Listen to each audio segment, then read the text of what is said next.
ನಮಸ್ಕಾರ ವೀಕ್ಷಕರೇ, ಕುಟುಂಬದ ಪ್ರತಿ ಸದಸ್ಯನಿಗೆ 7 ಕೆಜಿ ಅಕ್ಕಿ ರೇಷನ್ ಕಾರ್ಡ್ ಪಡಿತರ ನಿಯಮಕ್ಕೆ ತಿದ್ದುಪಡಿ ತರಲು ಮುಂದಾದ ಸರ್ಕಾರ. ಅಂತಾರಾಷ್ಟ್ರೀಯ ಅನ್ನ ಯೋಜನೆಯಡಿಯಲ್ಲಿ ಪ್ರತಿ ಕುಟುಂಬಕ್ಕೆ 35 ಕೆಜಿ ಅಕ್ಕಿಯನ್ನು ನೀಡಲಾಗುತ್ತಿತ್ತು. ಆ ಕುಟುಂಬದಲ್ಲಿ 7 ಜನ ಇರಲಿ ಅಥವಾ ಇಬ್ಬರು ಇರಲಿ, ಅಕ್ಕಿ ಮಾತ್ರ 35 ಕೆಜಿಯೇ ಸಿಗುತ್ತಿತ್ತು. ಇದರ ಪ್ರಕಾರ ಸಣ್ಣ ಕುಟುಂಬಗಳಿಗೆ ಹೆಚ್ಚಿನ ಆಹಾರ ಸಿಗ್ತಾ ಇತ್ತು. ಆದರೆ ದೊಡ್ಡ ಕುಟುಂಬಗಳಿಗೆ ಆಗಾಗ ಆಹಾರ ಪದಾರ್ಥಗಳ ಕೊರತೆಯಾಗ್ತಾ ಇತ್ತು. ಈ ಹಿನ್ನೆಲೆಯಲ್ಲಿ ಇದೀಗ ಸರ್ಕಾರ ರಾಷ್ಟ್ರೀಯ ಆಹಾರ ಭದ್ರತಾ ಕಾಯ್ದೆಗೆ ತಿದ್ದುಪಡಿ ಮಾಡಲು ಮುಂದಾಗಿದೆ. ಇನ್ನು ಮುಂದೆ ಪ್ರತಿ ಕುಟುಂಬಕ್ಕೆ 35 ಕೆಜಿ ಪಡಿತರ ನೀಡುವ ಬದಲು ಕುಟುಂಬದ ಪ್ರತಿ ವ್ಯಕ್ತಿಗೆ 7 ಕೆಜಿ ಪಡಿತರ ಸಿಗುತ್ತದೆ. ಅಂದರೆ ಅಗತ್ಯಕ್ಕೆ ತಕ್ಕಂತೆ ಆಹಾರ. ಸರ್ಕಾರ ಈ ಬದಲಾವಣೆಯನ್ನು ಶೀಘ್ರದಲ್ಲಿ ಜಾರಿಗೆ ತರುವ ಬಗ್ಗೆ ಯೋಚಿಸುತ್ತಿದೆ.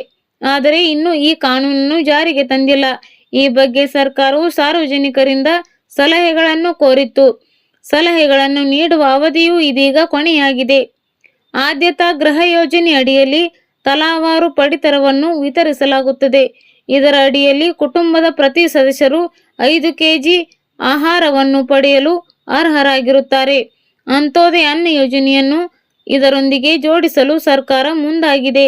ಈಗ ಇರುವ ವ್ಯವಸ್ಥೆಗಿಂತ ದೊಡ್ಡ ಕುಟುಂಬಗಳಿಗೆ 35 ಕೆಜಿ ಅಕ್ಕಿ ನೀಡುವುದರಿಂದ ಅಸಮಾನತೆ ಉಂಟಾಗುತ್ತದೆ ಎನ್ನುವುದು ಸರ್ಕಾರದ ವಾದ.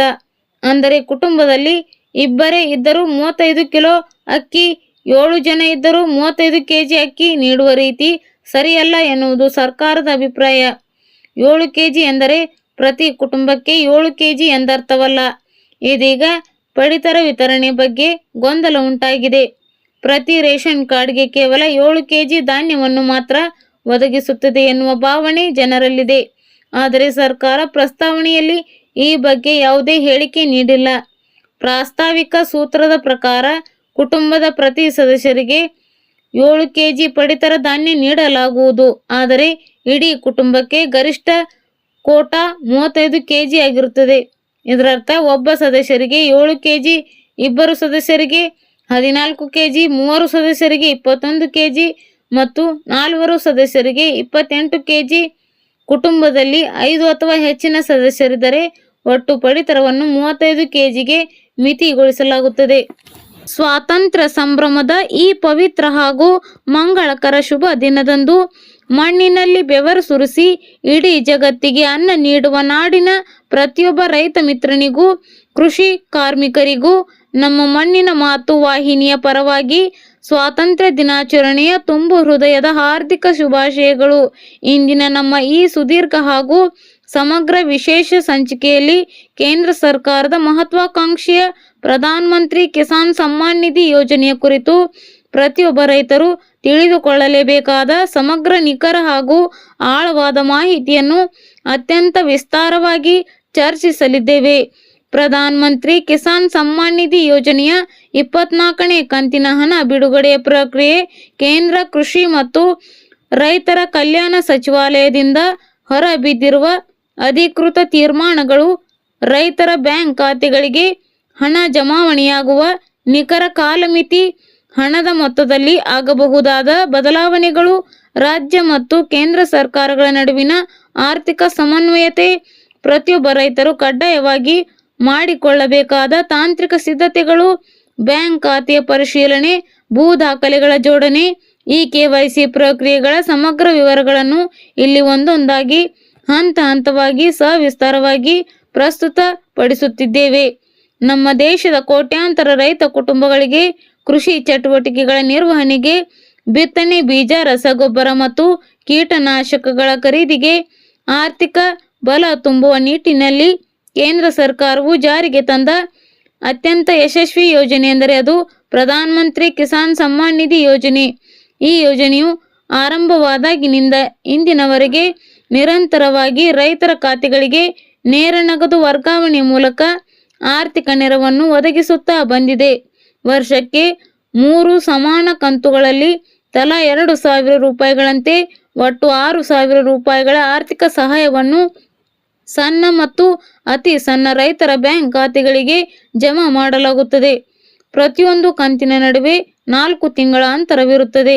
ಇಲ್ಲಿಯವರೆಗೆ ದೇಶಾದ್ಯಂತ ಒಟ್ಟು 23 ಕಂತುಗಳ ಹಣವನ್ನು ಕೇಂದ್ರ ಸರ್ಕಾರವು ಅತ್ಯಂತ ಯಶಸ್ವಿಯಾಗಿ ರೈತರ ಖಾತೆಗಳಿಗೆ ವರ್ಗಾವಣೆ ಮಾಡಿದೆ. ಈ 23 ಕಂತುಗಳ ಮೂಲಕ ಆರಂಭದಿಂದಲೇ ನಿಯಮಿತವಾಗಿ ಯೋಜನೆಯ ಪ್ರಯೋಜನ ಪಡೆಯುತ್ತಿರುವ ಪ್ರತಿಯೊಬ್ಬ ರೈತರು ಒಟ್ಟಾರೆಯಾಗಿ 50,000 ರೂಪಾಯಿಗೂ ಅಧಿಕ ಮೊತ್ತದ ಆರ್ಥಿಕ ಬೆಂಬಲವನ್ನು ತಮ್ಮ ಖಾತೆಗಳಲ್ಲಿ ಪಡೆದುಕೊಂಡಿದ್ದಾರೆ. ಯೋಜನೆಯ ಆರಂಭದ ಹಂತದಲ್ಲಿ ಅರ್ಜಿ ಸಲ್ಲಿಸಿದ ರೈತರು ಪೂರ್ಣ ಪ್ರಮಾಣದ ಮೊತ್ತವನ್ನು ಪಡೆದಿದ್ದರೆ, ನಂತರದ ಹಂತಗಳಲ್ಲಿ ನೋಂದಣಿ ಮಾಡಿಕೊಂಡ ರೈತರು 40,000, 45,000 ರೂಪಾಯಿಗಳವರೆಗೆ ಪ್ರಯೋಜನ ಪಡೆದಿದ್ದಾರೆ. ಕೆಲವೊಂದು ತಾಂತ್ರಿಕ ಕಾರಣಗಳಿಂದ, ದಾಖಲೆಗಳ ಕೊರತೆಯಿಂದ ಅಥವಾ ಬ್ಯಾಂಕ್ ಖಾತೆಯ ಲಿಂಕ್ ಸಮಸ್ಯೆಯಿಂದಾಗಿ ಕೆಲವರಿಗೆ ಒಂದೆರಡು ಕಂತುಗಳು ವಿಳಂಬವಾಗಿರಬಹುದು.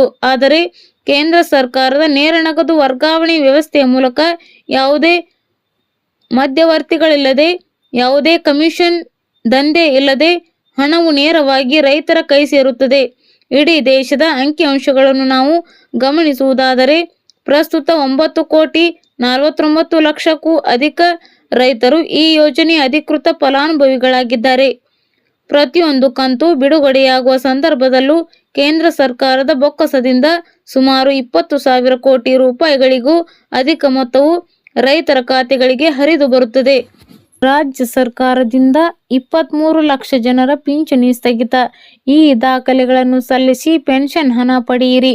ರಾಜ್ಯದಲ್ಲಿ ಸಾಮಾಜಿಕ ಭದ್ರತಾ ಯೋಜನೆಗಳ ಅಡಿಯಲ್ಲಿ ವೃದ್ಧಾಪ್ಯ, ವಿಧವಾ, ವಿಕಲಚೇತನ ಹಾಗೂ ಸಂಧ್ಯಾ ಸುರಕ್ಷಾ ಮಾಸಿಕ ಪಿಂಚಣಿ ಪಡೆಯುತ್ತಿರುವ ಲಕ್ಷಾಂತರ ಬಡ ಫಲಾನುಭವಿಗಳಿಗೆ ಸರ್ಕಾರ ಮಹತ್ವದ ಸ್ಪಷ್ಟನೆ ನೀಡಿದೆ. ನಿಯಮಾನುಸಾರ ಆದಾಯ ಮಿತಿ ಸೇರಿದಂತೆ ಇತರ ಮಾನದಂಡಗಳ ಉಲ್ಲಂಘನೆ ಶಂಕೆಯ ಮೇಲೆ 23.14 ಲಕ್ಷ ಫಲಾನುಭವಿಗಳ ಪಿಂಚಣಿಯನ್ನು ತಾತ್ಕಾಲಿಕವಾಗಿ ಸ್ಥಗಿತಗೊಳಿಸಲಾಗಿದ್ದು, ದಾಖಲೆಗಳನ್ನು ಮರುಪರಿಶೀಲಿಸಿ ಅರ್ಹರಿರುವ ಪ್ರತಿಯೊಬ್ಬರಿಗೂ ಮತ್ತೆ ಪಿಂಚಣಿ ಮರುಪಾವತಿ ಮಾಡಲಾಗುವುದು ಎಂದು ಸರ್ಕಾರ ಭರವಸೆ ನೀಡಿದೆ. ವಿಧಾನಸಭೆಯ ಕಲಾಪದಲ್ಲಿ ಕಾಂಗ್ರೆಸ್ ಶಾಸಕಿ ಎಂ. ರೂಪಕಲಾ ಅವರ ಪ್ರಶ್ನೆಗೆ ಉತ್ತರಿಸಿದ ಉಪಮುಖ್ಯಮಂತ್ರಿ ಡಾಕ್ಟರ್ ಜಿ. ಪರಮೇಶ್ವರ್ ಅವರು ಈ ಮಾಹಿತಿ ನೀಡಿದ್ದಾರೆ. ವಿಧಾನಸಭೆಯಲ್ಲಿ ಸಚಿವರು ನೀಡಿದ ಅಂಕಿ ಅಂಶಗಳ ವಿವರ: 51,720 ಪಿಂಚಣಿಗಳು ಶಾಶ್ವತ ರದ್ದು. ನಿಯಮ ಬಾಹಿರವಾಗಿ ಪಡೆಯುತ್ತಿದ್ದ 51,720 ಅನರ್ಹ ಫಲಾನುಭವಿಗಳ ಪಿಂಚಣಿಯನ್ನು ಸಂಪೂರ್ಣವಾಗಿ ರದ್ದುಪಡಿಸಲಾಗಿದೆ. 23.14 ಲಕ್ಷ ಪಿಂಚಣಿಗಳು ತಾತ್ಕಾಲಿಕ ಸ್ಥಗಿತ. ಆದಾಯ ಮಿತಿ ಹಾಗೂ ಇತರ ಕಾರಣಗಳಿಂದಾಗಿ 23.14 ಲಕ್ಷ ಮಂದಿಯನ್ನು ಸಂದೇಹಾಸ್ಪದ ಫಲಾನುಭವಿಗಳು ಎಂದು ಗುರುತಿಸಿ ಸದ್ಯಕ್ಕೆ ಪಿಂಚಣಿ ಪಾವತಿ ತಡೆ ಹಿಡಿಯಲಾಗಿದೆ. ದಾಖಲೆ ಪರಿಶೀಲಿಸಿ ಮರುಸ್ಥಾಪನೆ: ಸ್ಥಗಿತಗೊಂಡಿರುವ ಫಲಾನುಭವಿಗಳ ದಾಖಲೆಗಳನ್ನು ಮರುಪರಿಶೀಲಿಸಿ ಅವರು ಅರ್ಹತಾ ಮಾನದಂಡಗಳನ್ನು ಪೂರೈಸಿದರೆ ತಕ್ಷಣವೇ ಪಿಂಚಣಿಯನ್ನು ಪುನರಾರಂಭಿಸಲಾಗುವುದು. ಅಗತ್ಯ ದಾಖಲೆಗಳು: ವಯಸ್ಸಿನ ದೃಢೀಕರಣ ಪತ್ರ, ಆಧಾರ್ ಕಾರ್ಡ್, ಮತದಾರರ ಗುರುತಿನ ಚೀಟಿ, ಜನನ ಪ್ರಮಾಣ ಪತ್ರ. ವಯಸ್ಸಿನ ದಾಖಲೆ ಇಲ್ಲದಿದ್ದರೆ ಸರ್ಕಾರಿ ಆಸ್ಪತ್ರೆ, ವೈದ್ಯಕೀಯ ಮಂಡಳಿಯಿಂದ ದೃಢೀಕರಣ, ಬಿಪಿಎಲ್ ಪಡಿತರ ಚೀಟಿ, ಆದಾಯ ಪ್ರಮಾಣ ಪತ್ರ, ಬ್ಯಾಂಕ್ ಖಾತೆ ವಿವರ ಆಧಾರ್ಗೆ ಜೋಡಣೆಯಾಗಿರಬೇಕು.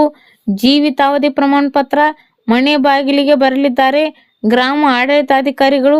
ವಿಕಲಚೇತನರು ಹಾಗೂ ವೃದ್ಧರು ಪಿಂಚಣಿಗಾಗಿ ಕಚೇರಿಗಳಿಗೆ ಅಲೆದಾಡುವುದನ್ನು ತಪ್ಪಿಸಲು ಸರ್ಕಾರ ವಿಶೇಷ ಕ್ರಮ ಕೈಗೊಂಡಿದೆ.